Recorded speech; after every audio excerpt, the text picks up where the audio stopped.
사순절 기간에 예루살렘 전경입니다. 다윗 이후 3000년간 유대인들의 거룩한 도시이면서 예수님 이후 이 기독교인들에게는 2000년간 구원의 현장을 확인하기 위해서 오는 거룩한 도시 예루살렘입니다. 보통 예루살렘 하면 제일 먼저 눈에 띄는 예루살렘 성 안 모습입니다. 네. 바닥이요, 라임스톤, 이 석회암으로 되어 있고요. 네. 지금 제가 가는 곳은 이 성전산을 들어가기 위해서 가고 있는데요. 네, 성전산에 들어가기 위해서 가는 그렇죠. 길이군요. 이 성전산이라 할 정도로 높은 지대에 성전이 섰던 곳. 네.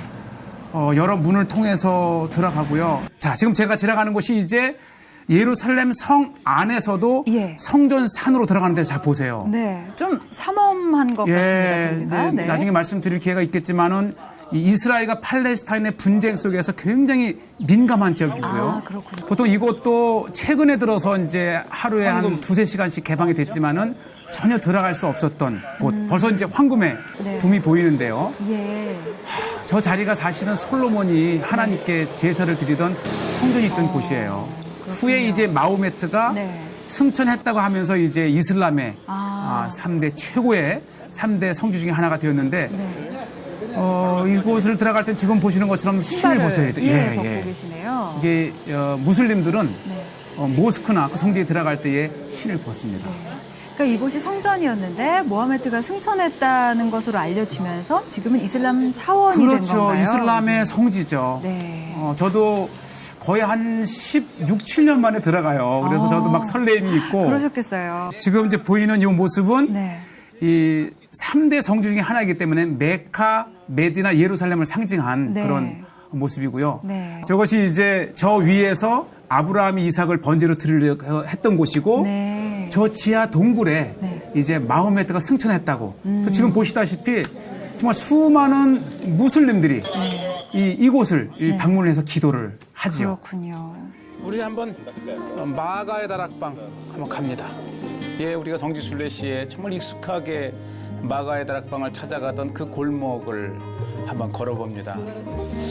아직 전쟁 이후에 성지순례가 재개되지 않아서 여전히 한산하지만 현지의 이제 학생들 또 요즘은 이제 현지인들이 이 순례객들의 빈자리를 대신하고 있습니다.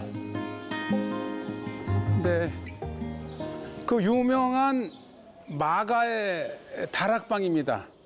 이 건물의 구조는 지금부터 한 900여 년 전 십자군 시대 때와 그 이후 맘룩 시대 때의 형태를 가지고 있지만 아주 전통적인 마가의 집. 그래서 요르단 마다바의 성 조지아 교회 바닥에서 발견된 주후 6세기의 지도를 보면 예루살렘에 마가의 집이 그려져 있고 그 원래의 건물 옆에 굉장히 큰 비잔틴 교회가 있었습니다. 그리고 이 아랍 시대에 무너졌던 곳이 십자군 시대 때에 다시 건축이 되었고요. 지금의 이 모습은 마가의 다락방 같지 않지만 이 지금까지 남아있는 비잔틴 시대 때의 벽이라든지 또 십자군 시대 때의 기둥이라든지 그리고 거대한 이 컴파운드의 그 모습을 보면 일부 남아있지만 역사적인 마가의 다락방, 마가의 집이 이렇게 있습니다. 자, 한번 우리 2층으로 올라가서 마가의 다락방 한번 가보겠습니다. Room of the Last Supper, 예수님의 최후의 만찬이 있었던 곳이죠. 한번 들어가 보겠습니다. 이제 관리는 이제 이스라엘 정부에서 합니다. 우리 가운데에 다윗 왕의 무덤이 있지 아니한가라는 사도행전 2장의 이야기에 따라서 이제 다윗을 무슬림들도 선지자로 여기기 때문에 오스만 제국 시대 때에 이 라틴 교회에서 이것을 빼앗아서 소유하다가 이스라엘의 독립 전쟁 때 다시 이스라엘 소유로 들어가서 더 이상 이제 예배라든지 이렇게 종교적인 장소로는 이제 예식을 못하지만 이 라틴 교회 대주교는 성 안으로 옮겨갔지만 원래 시온산에 대주교가 있었을 정도로 교회 역사에서 가장 중요한 일이 있었던 곳이죠. 그렇죠. 최후의 만찬이 있었고 성만찬의 시작이 되었던 곳. 자, 이렇게 이제 2층인데요. 이 아래로 내려가는 계단이 있습니다. 이리로 내려가게 되면 다윗 왕의 무덤이 있고, 자 위에는 또 이제 오스만 제국 시대 때에 이것을 회교 모스크로 만들었죠. 네, 이렇게 여러 역사 속에서 변형이 되어 왔지만 어쨌든 우리는 이렇게 예수님께서 마지막 만찬을 드시고 또 예수님 승천하신 후에 제자들이 기도할 때에 성령이 임했던 곳. 자, 그런 의미에서 우리 플룻으로 성령의 찬양 하나 들어보시겠습니다.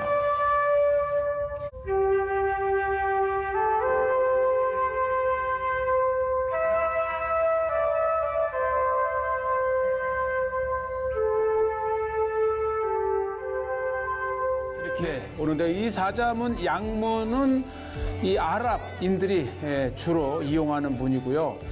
특히 이제 이 정면에 사자 2마리씩 4마리가 있죠.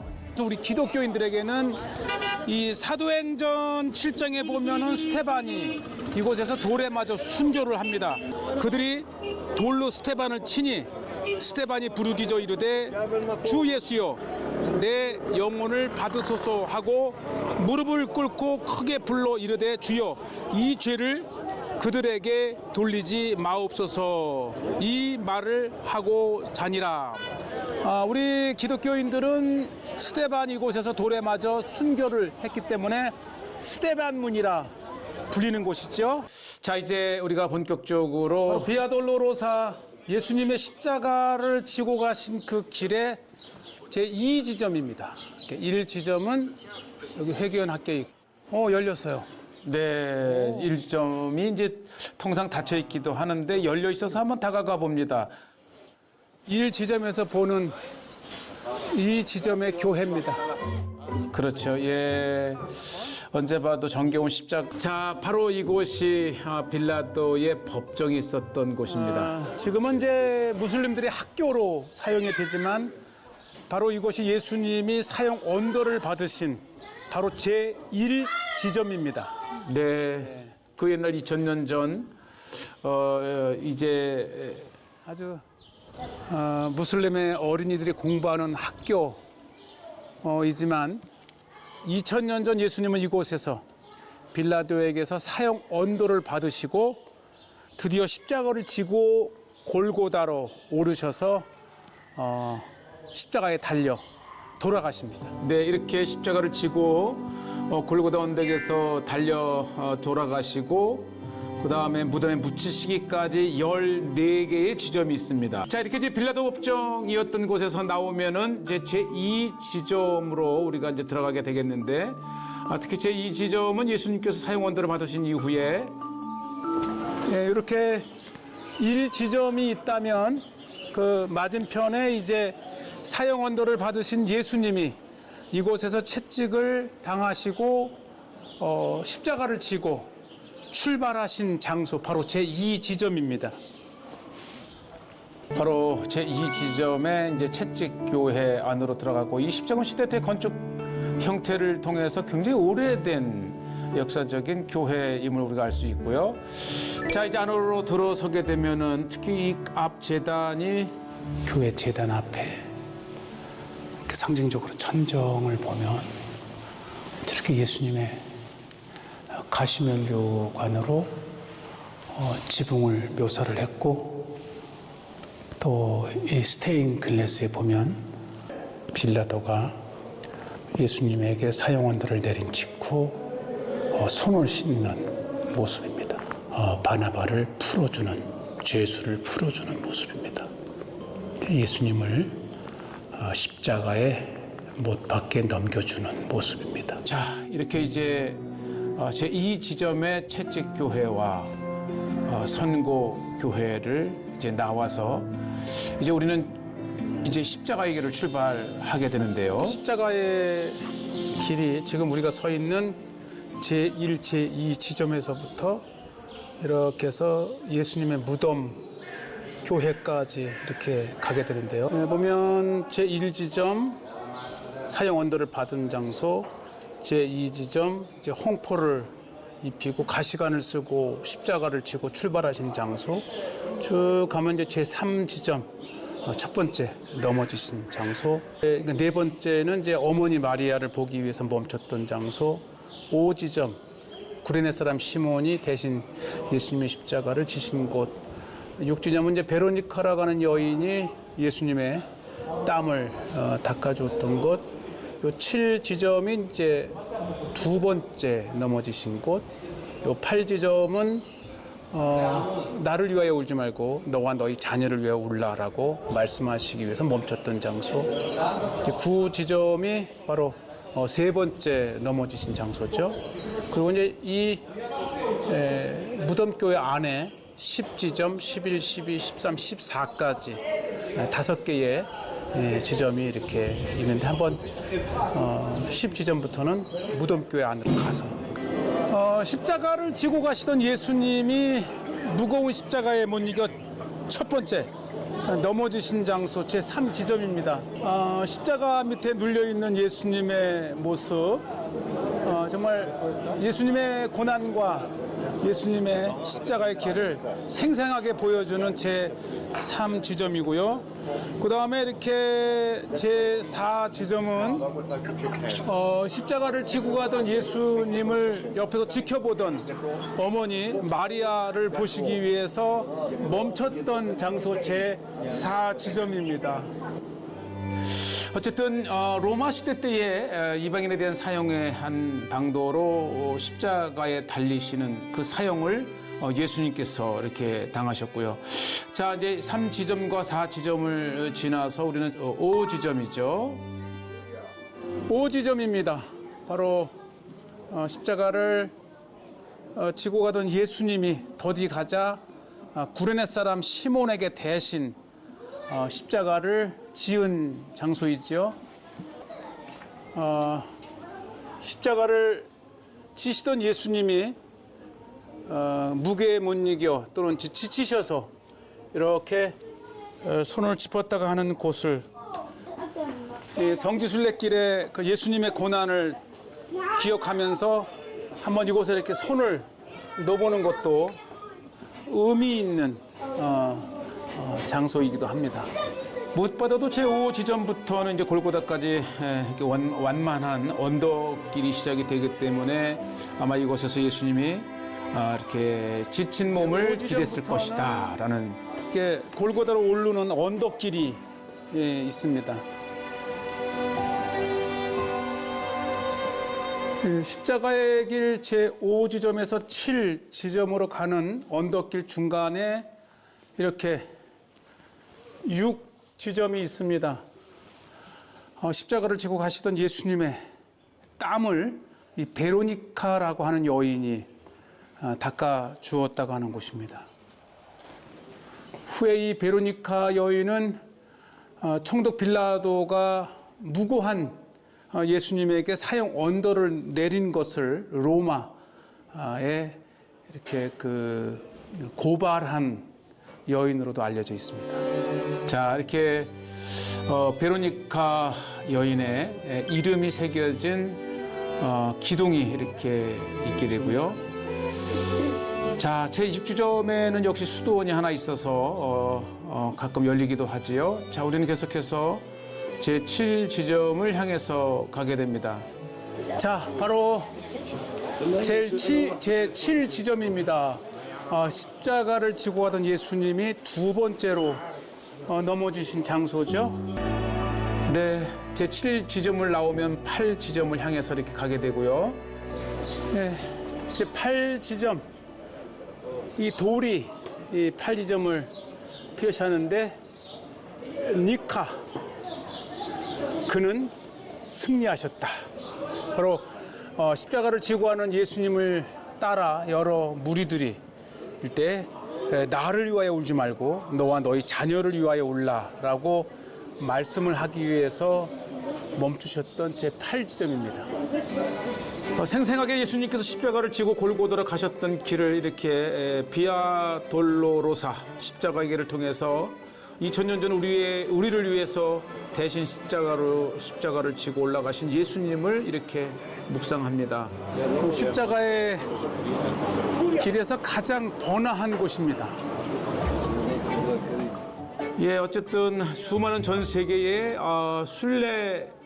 순례자들이 지나가는 길목에 역시 빠질 수 없는 이 또 가게들이 빽빽하게 있지만 우리는 그 혼란한 시장의 한가운데에서도 주님의 죽으심과 우리를 위해 십자가의 달리심을 기억하며 십자가의 길을 이렇게 계속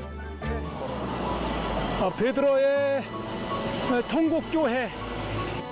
네, 베드로가 닭 울기 전 3번 예수님을 부인한 것이 너무나도 창피하고 후회스러워서 막 달려와서 울었다고 하는 곳에 세워진 교회입니다. 베드로 통곡교회 전망대는 특히 이 남쪽에서 예루살렘 성을 보는 최고의 전망대입니다. 예, 베드로 통곡교회를 방문하게 되면 이렇게 예루살렘의 남쪽에 흰놈의 골짜기와 기드론 골짜기 등 지형을 볼 수가 있습니다.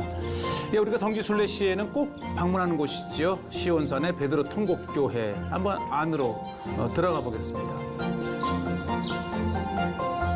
베드로 통곡교회이면서도 가야바의 집터. 그리고 이제 로마 시대 때, 특히 비잔틴 시대 때에 이곳을 계속 기념한 교회 유적이 이렇게 있고요. 특히 이 베드로 통곡교회는 굉장히 은혜롭습니다. 베드로의 3번 부인한 것도 그렇고 또 그 후에 여러 사람이 함께 갇힐 수 있는 곳과 독방이 감옥으로 되어 있죠. 바위를 파서 만든 전형적인 감옥이죠. 네, 겨울엔 정말 추울 것 같아요. 아주 생생하게 돌로 만든 감옥을 볼 수 있고요. 특히 이곳에는 손과 발을 묶어 놓았던 이런 장소까지 있습니다.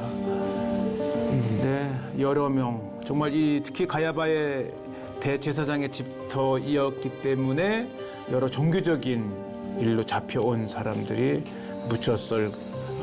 갇히셨을 것으로 보고 있습니다. 예수님이 갇혔었다고 하는 독방이 있고요.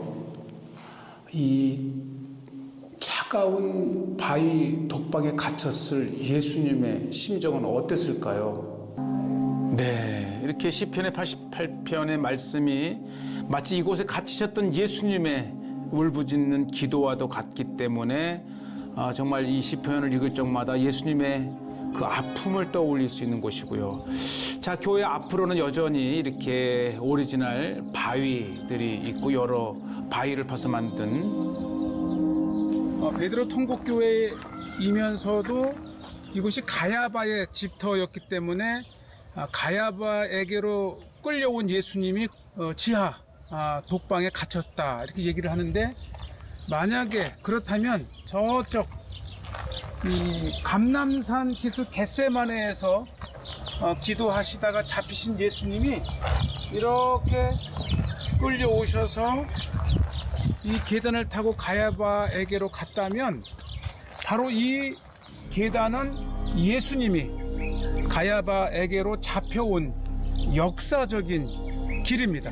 자, 감람산이 이렇게 보여드리고요. 감람산 넘어 예루살렘을 보고 계십니다. 자, 오늘은 이 감람산의 또 다른 교회, 눈물교회와 이제 겟세마네를 찾게 되겠는데요. 먼저 이제 감람산에서 한번 예루살렘을 한번 전망해 보는데요. 성지순례를 오시게 되면 정말 언제 보아도 우리의 마음에 감동을 주는 예루살렘의 모습이고요. 이것은 2025년 3월 초에 찍은 화면인데요. 네, 이렇게 이제 감람산에서 보면 감람산 정상에는 승천교회가 있고 또 바로 그 옆에 주기도문 교회, 그리고 지금 저기 내려다 보이는 것은 이제 예수님이 곧 멸망할 예루살렘을 보면서 우셨다고 하는 눈물교회가 있고요. 쭉 따라 내려가면 저 밑에 6월절 만찬을 드시고 주님께서 기도하셨던 겟세마네 교회가 있습니다. 예루살렘을 바라보이는 감람산의 겟세마네와 눈물교회, 주기도문교회, 승천교회, 그리고 베다니 쪽으로 백박의 교회까지 정말 이 감람산은 예수님의 아주 중요한 마지막 한 주간 또 주님의 많은 이야기들이 있는 곳인데요. 예수님의 생애 마지막 한 주간을 남겨두고 종려주일에 입성하신 이 예수님의 입성 길입니다. 언제 봐도 은혜로워요. 주님의 눈물 있죠. 예루살렘을 바라보시면서 이렇게 애통해 하셨던 예루살렘을 보면서 눈물을 흘리셨던 교회. 눈물교회를 이렇게 걸으면서 보면 이 왼쪽에 이렇게 탁 트인 예루살렘의 전경을 보시면서 이동하실 수가 있어요. 그렇죠. 예루살렘 이 성지순례시에 정말 이 감람산의 교회들을 방문하며 보여지는 풍경들, 너무나도 은혜로운 순례길에 방문하는 눈물교회를 이렇게 방문해보고 있습니다. 바로 역시 안토니오 발루치가 건축한 눈물을 형상화한 교회. 이미 순례를 다녀가신 분들에게는 너무나도 또 추억의 은혜의 모습이죠. 이렇게 눈물병이 네 규통위에 이렇게 세워져 있고 또 특히 이 교회 자체가 이렇게 마치 눈물을 흘리는 듯한, 그러면서 창문을 통해서 건네다 보이는 예루살렘의 모습. 아마 예수님은 이 모습을 보시면서 이 교회 안에서 이렇게 정면으로 보면 십자가 뒤로 예수님의 무덤이 이렇게 정면에 정확하게 정조준해서 볼 수 있는 구조로 건축이 되어 있습니다. 네, 참 이곳에 서면 누구에게나 감동을 주는 성지의 모습입니다. 자, 이제 눈물교회를 나와서 한번 좀 더 아래로 내려가 봅니다. 아래에 겟세마네 교회. 네, 갓쉐멘, 기름 짜는 틀이라고 하는 겟세마네죠. 예수님이 6월절 만찬 드시고 기도하시다가 체포된 장소임을 말했어요. 가롯 유다의 배반으로 예수님이 곧 체포되셨던 곳. 네, 올리브 나무를 형상화한 이 조각이 입구를 이렇게 장식을 해놨고요. 교회 안 자체가 웅장함과 경건함. 사실 예수님께서 땀방울이 핏방울이 되기까지 기도하셨던 고뇌의 장소이잖아요. 그래서 슬픔의 장소이기도 하고 늘 이렇게 경건하게 묵상하면서 다녀가는 성지입니다. 이 이스라엘 전쟁 이후 순례가 본격화되기 전이기 때문에 이렇게 정말 은혜로운 현장을 우리 시청자 여러분들께 보여드립니다.